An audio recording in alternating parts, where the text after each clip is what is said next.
Han Doyon stood at the lowest podium in the Grand Assembly Hall. It was a small, ugly thing made of gray metal, placed far below the towering seats of the elder species. The podium was meant for developing civilizations, which was a polite way of saying species that didn't matter yet. Doyon had stood at this podium 6 times over the past 34 years. Each time he had smiled. Each time he had been patient. Today, his patience was running out. The hall was enormous. It curved upward like the inside of a shell, with hundreds of floating platforms where alien delegates sat in clusters. Light poured in from a crystal ceiling that showed the stars outside. 200 species were represented here, and nearly all of them were looking down at the small human man in the dark suit, who had dared to ask for something no one wanted to give him. Full membership. Doyon cleared his throat and began his speech. He spoke calmly, listing everything Earth had done for the galaxy over 3 decades. He talked about the medical teams Earth had sent to 12 colony worlds during the Veshan plague outbreak. He mentioned the agricultural technology humans had shared freely with 2 starving species, saving millions of lives. He described the communication satellites Earth had built and maintained at its own cost. Satellites that carried 15% of the galaxy's data traffic. He spoke of human doctors still working in alien hospitals, human engineers still fixing water systems on worlds they had never been invited to call home. He spoke for 9 minutes. He was supposed to have 15. Overmind Dreth of the Veshan Dominion raised one of his long, segmented arms, and the hall fell silent. Dreth was ancient, even by Veshan standards. A tall insectoid creature, with a polished black shell and eyes like cracked amber. He spoke in a voice that clicked and hummed, and the translation system turned it into something cold and sharp. The human ambassador lists charity as achievement, Dreth said. But charity is what the strong give to the weak. It does not make the weak equal. Humanity is a short-lived, emotionally unstable species, barely out of its own atmosphere. Giving them a full seat would be like giving a child a blade and calling it a warrior. Laughter. It started with the Veshan delegates, a dry clicking sound, and then it spread. The Peluri made wet bubbling noises that passed for amusement. Even some of the smaller species joined in, afraid to be seen not laughing when the powerful laughed. Doyon stood still. He did not react. High Broker Oluum of the Peluri Trade Compact spoke next. He was a massive aquatic creature, displayed on a hovering water screen, his body shimmering blue and silver. Olum's voice was smooth and pleasant, the kind of voice that could sell you poison and make you thank him for it. Let us also discuss Earth's financial position, Olum said. Humanity owes significant trade debts to the Compact. Their exports are quaint but economically minor. They consume more than they produce in galactic terms. Adding them as full members would be adding a burden, not a partner. Doyon knew the debts Olum mentioned were traps. The Peluri had engineered trade agreements over decades that were designed to keep Earth dependent, always buying more than it could sell, always owing just enough to never stand on equal ground.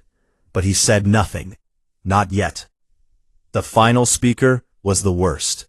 War Chief Bach of the Garathi war clans rose from his platform. He was enormous, nearly 3 meters tall, with 4 muscular arms and skin like cracked stone. His people were the military enforcers of the council, and they respected only strength. Bach pressed a control on his platform, and a holographic display filled the center of the hall. It showed Earth's history. Nuclear explosions, wars, cities burning, soldiers killing soldiers, orbital debris spinning around a scarred planet. The images were selected carefully, stripped of all context, edited to make humanity look like nothing more than violent animals fighting in the mud. This, Bach said, his deep voice shaking the air, is what asks to sit among us. Too savage to be trusted, too fragile to matter. I would not give this species command of a garbage transport, let alone a council seat. The hall exploded with laughter. It was not polite or restrained anymore. Delegates were openly mocking, throwing small glowing tokens onto the floor, a traditional sign of rejection. The tokens piled up around Doyon's podium like fallen stars, each one a vote of contempt. The official vote was called. The numbers appeared on the central display. 197 against, 3 in favor, 2 minor species, and Earth itself. Doyon looked at the number for a long moment. Then he gathered his documents slowly, placed them in his case, and gave a single calm bow to the assembly. He did not speak. He did not argue. He turned and walked toward the exit, his shoes clicking on the polished floor, the laughter following him like a wave. In the corridor outside, a woman was waiting. No Yuna leaned against the wall with her arms crossed. She was small, sharp-eyed, and dressed in the plain clothes of a trade consultant, which was her cover. In truth, she was Earth's most dangerous intelligence operative, and she had been embedded in the council capital for 11 years. She held out a secure tablet without a word. Doyon took it and read the screen. It showed a single status report, dense with codes and numbers that only a handful of people in the galaxy could understand. For the first time that day, Han Doyon smiled. He opened a secure channel to Earth and connected to Secretary General Yun Jia. The connection was instant, encrypted beyond anything the Council could intercept. Doyon spoke only one sentence. They laughed. Proceed with Hungbu. 8,000 light-years away, deep beneath the Pacific Ocean on Earth, a facility that had been silent for 10 years began to wake up. Lights flickered on in corridors that stretched for kilometers. Machines that had been sleeping hummed to life. Power levels climbed. Quan Tejo stood in the central control room, watching rows of status indicators change from red to green, one after another, like a heartbeat getting stronger. He was a quiet man who had spent 2 decades building something no one in the galaxy knew existed. He watched the last light turn green, and he whispered to himself in the dark. About time. 36 hours after the Council voted to reject Earth, Secretary General Yun Jia stood before a closed session of the United Earth Federation. The room was underground, deep inside a mountain in central Korea, built specifically for moments the public could never know about. 40 of the most powerful humans alive sat in rows before her, and every single one of them looked afraid. Yun Jia was not afraid. She was furious, and fury made her calm. She placed her hands flat on the podium and spoke without notes. She told them about the Hungbu Protocol. It had been developed in secret over 20 years, designed for one specific scenario. The moment the galaxy made it clear that humanity would never be accepted, never be respected, no matter what it gave or how long it waited. That moment had arrived, and Jia was done waiting. Phase 1 was simple in concept and devastating in execution. Total treaty withdrawal. Every single agreement Earth held with any alien species would be terminated at the same moment. Trade deals, medical partnerships, technology sharing, communication agreements, navigation licenses, agricultural aid, defense consultations, all 4,312 of them. Every one. No exceptions, no delays. The room was silent for a long time. Then the questions came, and Jia answered each one the same way. This is not a discussion. This is a notification. We begin at midnight. At exactly midnight UTC, Shin Hana pressed the button. Hana was Earth's communications director, a woman who had spent her career making sure the right words reached the right ears. Tonight, she was sending the same words to everyone. From her station in orbit above Earth, she coordinated the simultaneous transmission of termination notices to every species, every world, and every organization Earth had ever signed an agreement with. Each notice was translated into the recipient's own language. Each one included full legal documentation. Each one was broadcast on open channels, so the entire galaxy could see it happening at once. The effect was like pulling a single thread and watching an entire cloth fall apart. On 40 colony worlds, human-designed water purification systems powered down as Earth's engineers received recall orders. These systems had been installed freely, maintained freely, and taken completely for granted. Within hours, officials on those worlds were scrambling to figure out how the machines even worked. Most could not. 3 entire species depended on agricultural gene modifications developed by human scientists. The seeds, the growing techniques, the soil treatment formulas, all of it had been shared under cooperation treaties that no longer existed. The databases containing this information were locked behind encryption so powerful that Peluri codebreakers estimated it would take centuries to crack. 15% of the galaxy's data traffic ran through communication relay satellites built and maintained by Earth. Those satellites went dark. Trade communications, navigation data, emergency signals, all disrupted. Ships in transit lost contact with their home ports. Financial transactions froze. It was as if someone had cut the nerves of a living body. Human doctors and researchers working in alien hospitals across dozens of worlds began packing their equipment. They were polite about it. They said goodbye to their colleagues. They handed over patient files where they could. But they left, and they took their knowledge with them. The first species to react publicly was the Veshan Dominion. Overmind Dreth appeared on a galactic broadcast and called it a tantrum. "The humans are emotional creatures," he said, his voice clicking with amusement. "They will calm down. They will return. They have nowhere else to go." His advisors nodded around him, and the broadcast ended with confidence. Behind closed doors, the reaction was very different. High Broker Oluum was the first to truly panic. The Peluri Trade Compact had been skimming enormous profits from human trade routes for decades. Human goods that the Peluri publicly called primitive luxuries were actually the foundation of a massive underground market. Earth-origin coffee alone generated more revenue than the entire export economy of 12 minor species combined. Without Earth's shipping agreements, 3 of the Peluri's largest trade hubs faced immediate shortfalls. Oluum sent frantic private messages to Earth's embassy. The embassy was already closed. No Yuna, still operating under her cover identity at the council capital, watched the chaos unfold from the inside.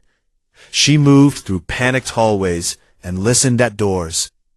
She sent encrypted reports back to Earth every 6 hours.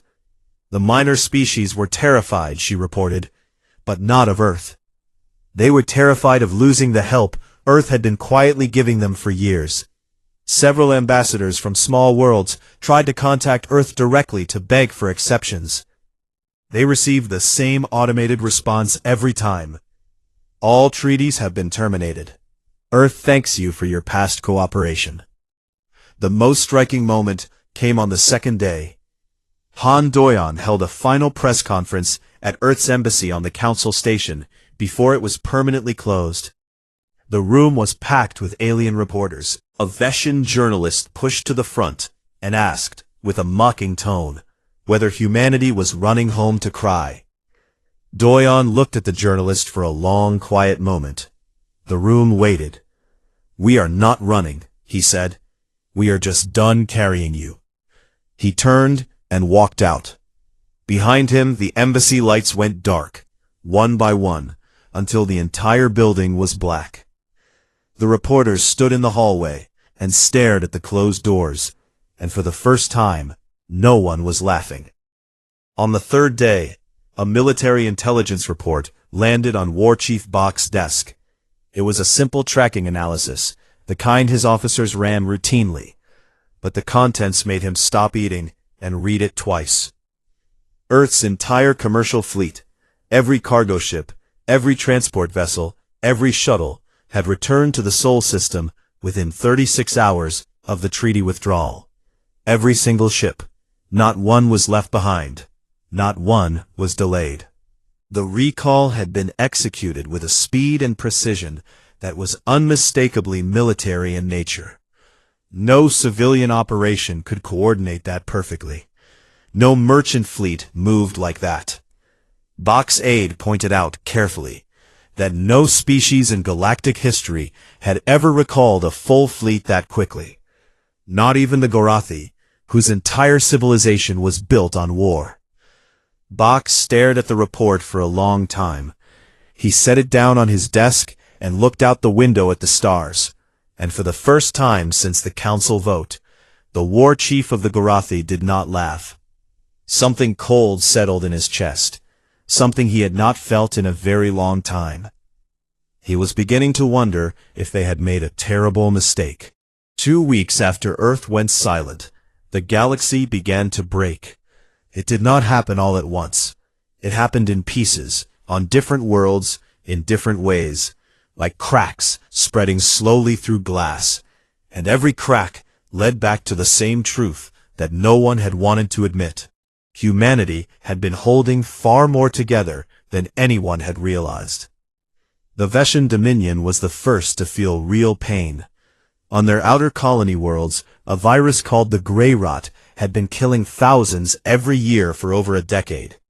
It attacked the joints of the Veshan exoskeleton, turning hard shell into powder, leaving victims unable to move until they starved. Human medical researchers had developed a treatment 7 years ago and distributed it freely under a cooperation treaty. The treatment was not a cure, but it slowed the virus enough to save lives. It had been given without cost, without conditions, without even asking for thanks. Now the treaty was void, and the human researchers were gone. They had taken their formulas with them. The treatment ran out within 10 days. On the colony world of Veshan Kol, 12,000 infected patients watched their supply disappear and understood what was coming. Overmind Dreth, who had called humanity barely out of its own atmosphere, sent a private message to Earth. It was not broadcast publicly. It was not proud. It simply asked for the treatment to be restored. Earth's response arrived within an hour. It was 1 word long. No. Dreth read it in his private chamber and did not speak for the rest of the day. His advisors waited outside his door and heard nothing. Some of them began updating their personal escape plans. The Peluri Trade Compact collapsed faster than anyone expected. The galactic economy was built on movement, on ships carrying goods between stars, on data flowing through relay networks, on trust that transactions would be completed. Earth had been a quiet but critical part of all of it. Human-built navigation software ran on Peluri merchant ships, software that had been licensed under trade agreements. Without updates, without maintenance, the software began to fail. Navigation errors sent ships to wrong coordinates. 2 Peluri cargo haulers collided in a shipping lane that had been safe for a century. 40 crew members died. High broker Oluum went before the Peluri merchant guilds and tried to blame Earth. "They are holding the galaxy hostage," he said. "This is economic terrorism." The guild leaders listened politely and then asked Oluum a simple question. Why had he engineered trade agreements designed to keep Earth in debt and dependent? Why had he mocked them at the council? Why had he turned a reliable partner into an enemy? Oluum had no answer. The guilds began discussing his replacement before he left the room. The HFY War clans faced a problem they had not expected. For years, Earth had provided free training and tactical advice to the defense forces of several minor species under peacekeeping treaties. These minor species lived along disputed borders where old conflicts simmered. Human advisors had kept the peace, not with weapons, but with patience and clever diplomacy. Now those advisors were gone. Within a week, two border conflicts reignited. A skirmish between two minor species killed 800 people. The Gorathi were expected to intervene, but their military was already stretched thin across a dozen sectors. War Chief Bach found himself fighting fires that humanity had been quietly preventing for years. While the galaxy stumbled, Earth was transforming. Deep beneath the Pacific, Quan Tejo stood before a select group of military leaders and unveiled Project Hyungbu in its entirety. It was not a weapon. It was not a single machine. It was a network, a web of technology that spanned the entire Sol system and reached out along the hyperspace routes leading to Earth. Over 20 years, working in absolute secrecy, Tejo and his teams had built thousands of stealth platforms hidden in asteroid fields and gas clouds throughout the solar system. They had placed sensor arrays along every approach route to Earth, devices so small and quiet that no alien scanner had ever detected them. They had constructed autonomous defense stations that could operate without any human crew, powered by reactors that would run for centuries. They had mined hyperspace corridors with weapons that could tear a warship apart before its crew even knew they were under attack. Earth had been preparing for this. Not for months, not for years, for decades. Fleet Admiral Bei Suho walked the assembled officers through the second revelation, the Quiet Tide. The galaxy knew about Earth's official fleet, 200 patrol ships, lightly armed, used for escort duty and border monitoring. What the galaxy did not know was that behind that modest force stood 3,000 warships, hidden in deep space construction yards, scattered across the outer solar system. These ships were faster, stronger, and more advanced than anything any alien species had ever seen. They carried weapons Earth had developed in secret, technologies that had never been shared, never been hinted at, never been used. He showed the officers the fleet on a holographic display and said simply, "We are ready." On the council station, far from Earth, the political situation was deteriorating. 12 minor species, the ones who had benefited most from Earth's aid, submitted a formal petition to re-invite humanity with full membership status and a public apology. It was a brave move. It was also doomed. The Veshan, Peluri, and Garathi blocked it within hours, calling it weakness and an insult to council authority. But behind the public posture, something darker was forming. No Eunice intelligence network picked it up in fragments. Whispered meetings between Veshan, Peluri, and Garathi military commanders. Secret fleet movements. Supply chain preparations. The three powers were planning something unprecedented, a joint military expedition to Earth, not to negotiate, not to discuss, to force humanity back into its treaties, at gunpoint. They called it restoring galactic stability. What they meant was punishment. Yuna compiled her final report from the council capital. She encrypted it, hid it inside a routine commercial data packet, and sent it to Earth. Then she destroyed her cover identity, changed her appearance, and disappeared into the station's lower levels like smoke and wind. She had been a ghost for 11 years. Now it was time to go home. Her message reached Secretary General Yoon Jia 6 hours later. Jia read it in the war room, surrounded by her commanders. The message was short. They are coming, not to talk. Jia set the tablet down on the table and looked across at Admiral Bei Suho. He was already standing, his coat buttoned, his face perfectly calm. He had been waiting for this moment for 20 years, and he was not afraid of it. "Admiral," Jia said quietly, "show them why." "With pleasure, ma'am." The lights in the war room shifted from white to red, and across the Sol system, the quiet tide began to move. The combined council fleet was the largest military force assembled in galactic history. 8,000 Gorathi warships formed the core, each one a massive block of armored metal bristling with plasma cannons. 2,000 Veshan cruisers flew in precise formation behind them, elegant and deadly, their hulls shimmering with energy shields. 1,500 Pelori support vessels carried supplies, repair drones, and communication arrays. 11,500 ships in total, stretching across the darkness of hyperspace like a river of fire.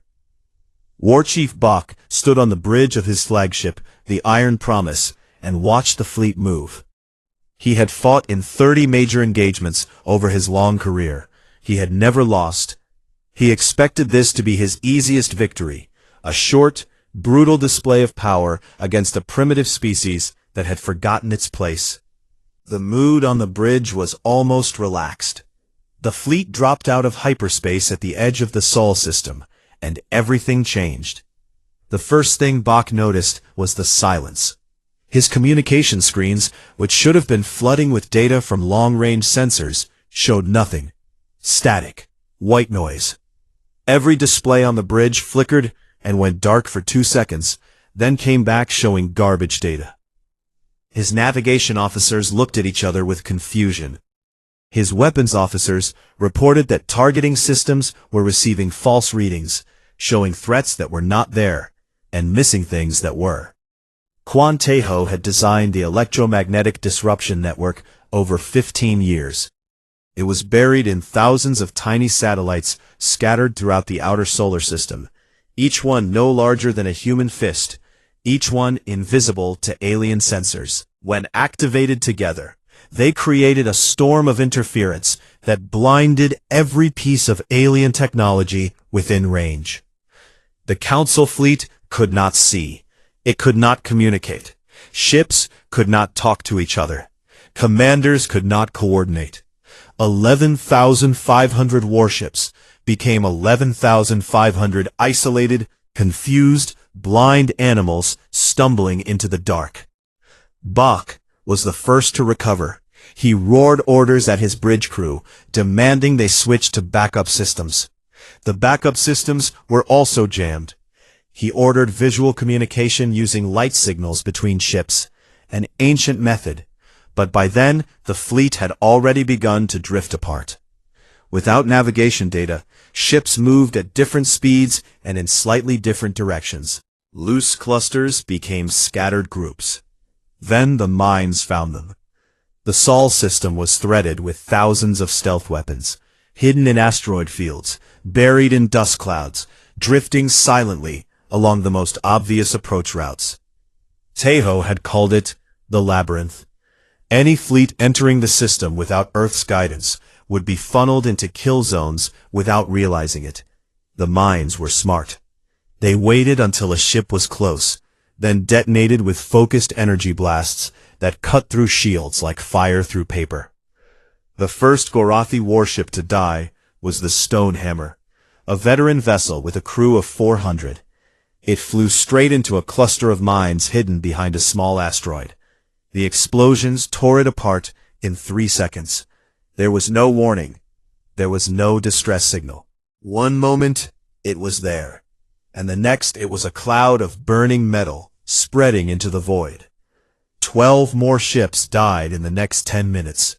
Bach screamed for his fleet to stop advancing, but his orders could not reach most of his ships.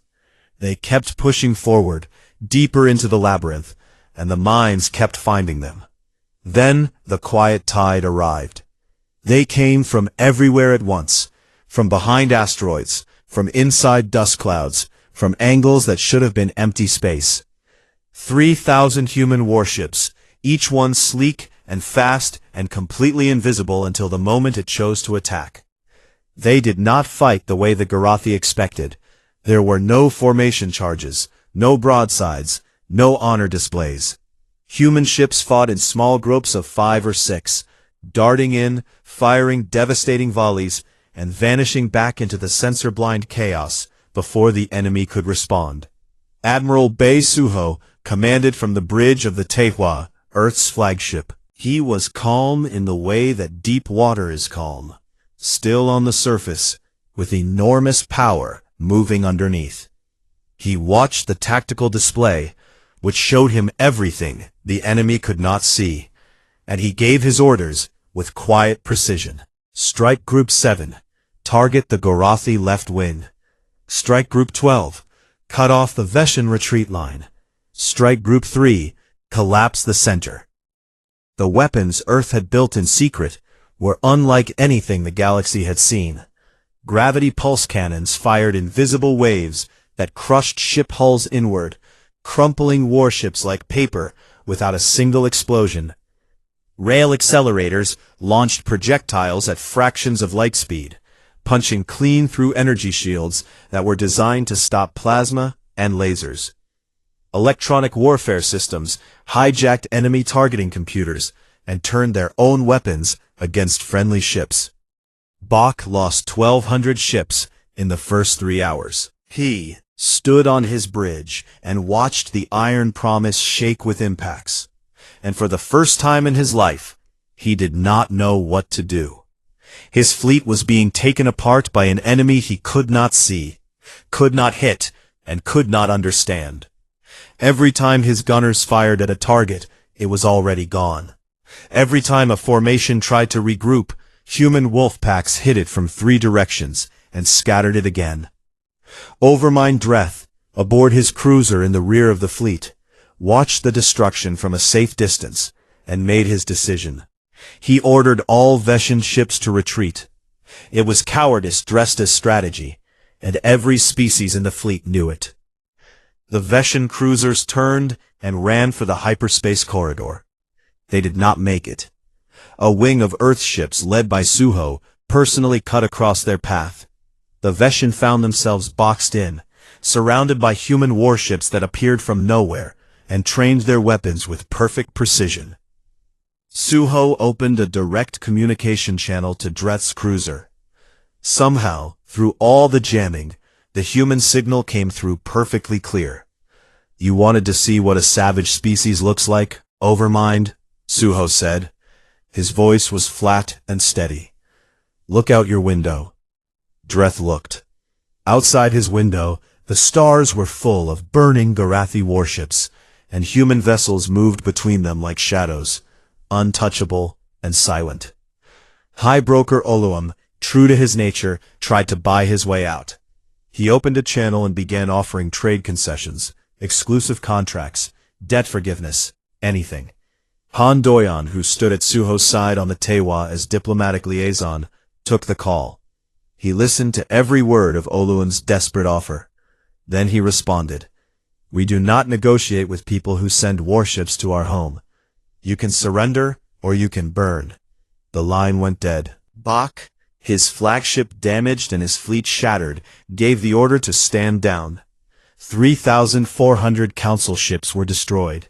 2,000 more were disabled and drifting. The rest surrendered. The greatest military force in galactic history had been broken in less than a day by the species they had called primitive. Earth took no prisoners of war. Instead, Secretary General Yun Jia ordered something that shocked the surviving crews more than the battle itself. Every wounded alien soldier was given full medical care by human doctors. Every disabled ship was repaired enough to fly home safely. Weapons were removed, but crews were fed, treated, and released in their own vessels. Jia broadcast a message to the entire galaxy on every open frequency. Her voice was steady, and she did not smile. Earth did not start this. Earth has finished it. We will not be mocked. We will not be conquered, and we will not be cruel. Tell your people what happened here. Tell them what we could have done, and tell them what we chose to do instead. Across the galaxy, hundreds of species watched the broadcast in silence. On a dozen worlds, statues of council leaders were quietly taken down in the night.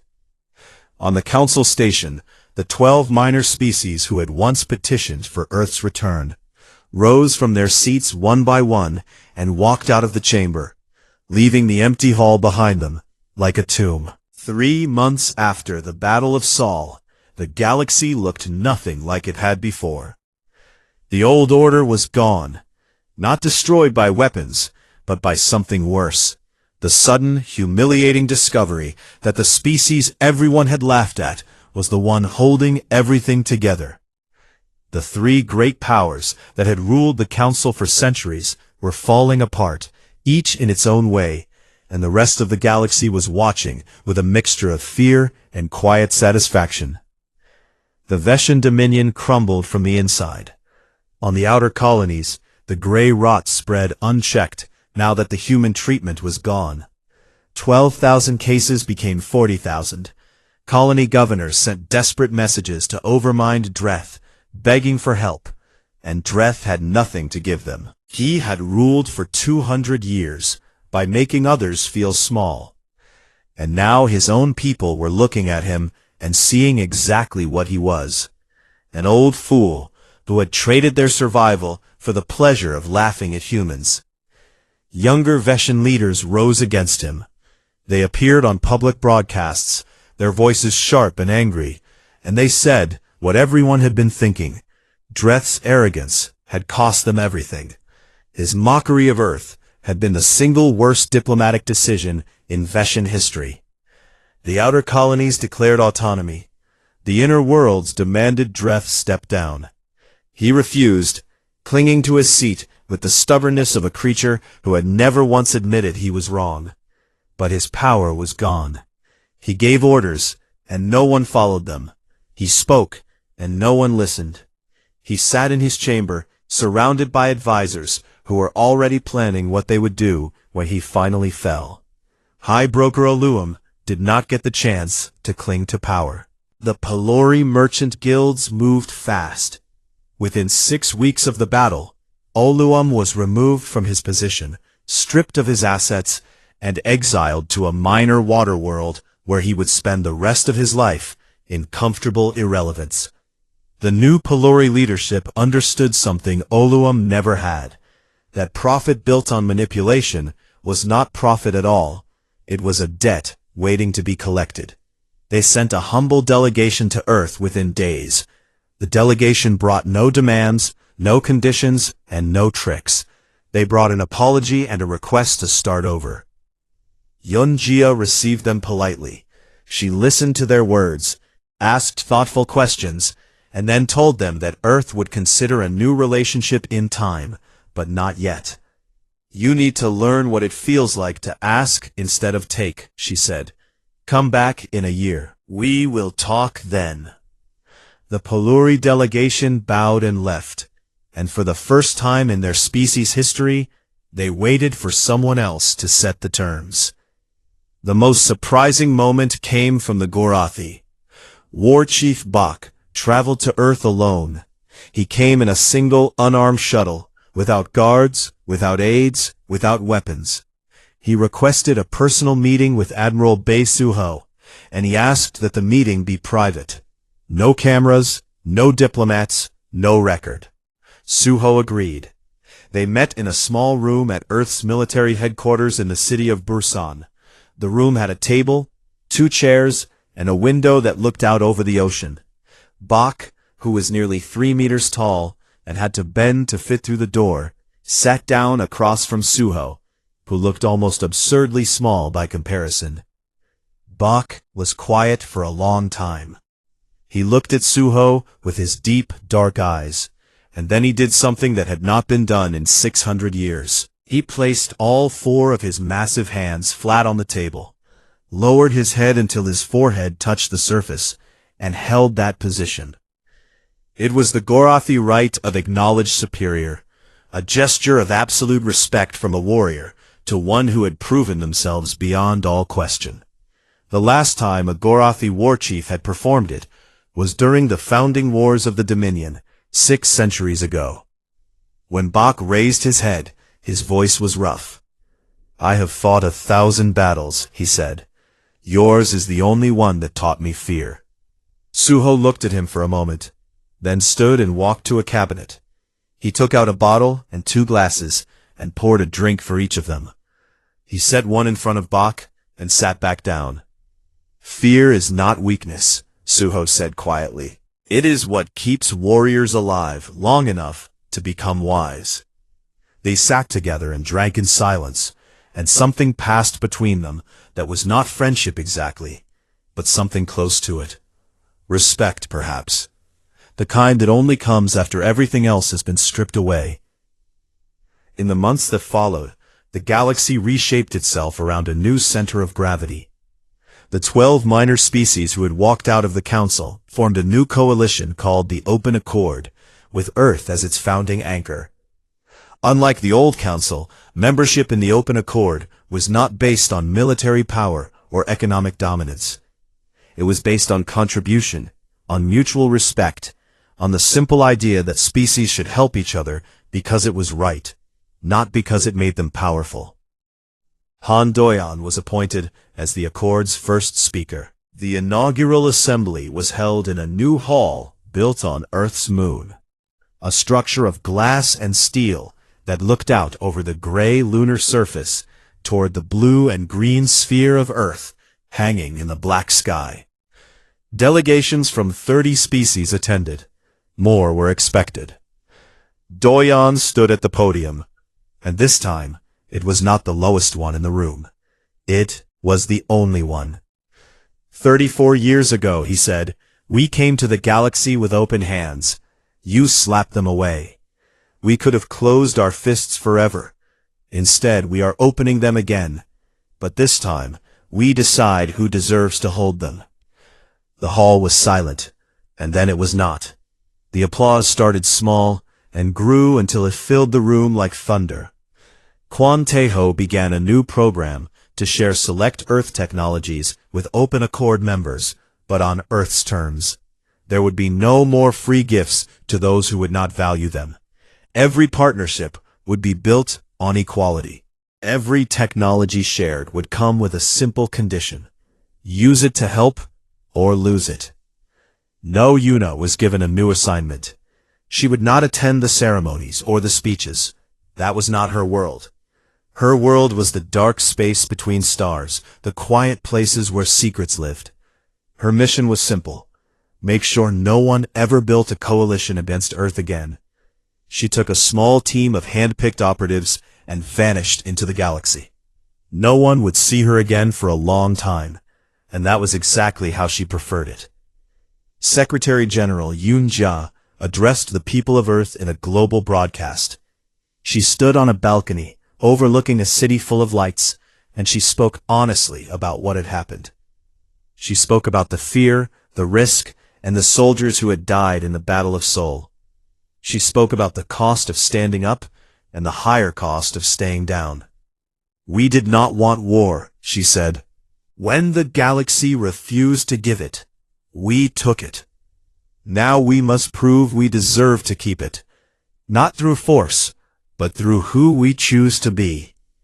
The broadcast ended, and the world was quiet for a moment, the way it is quiet after a storm has passed and the sky begins to clear.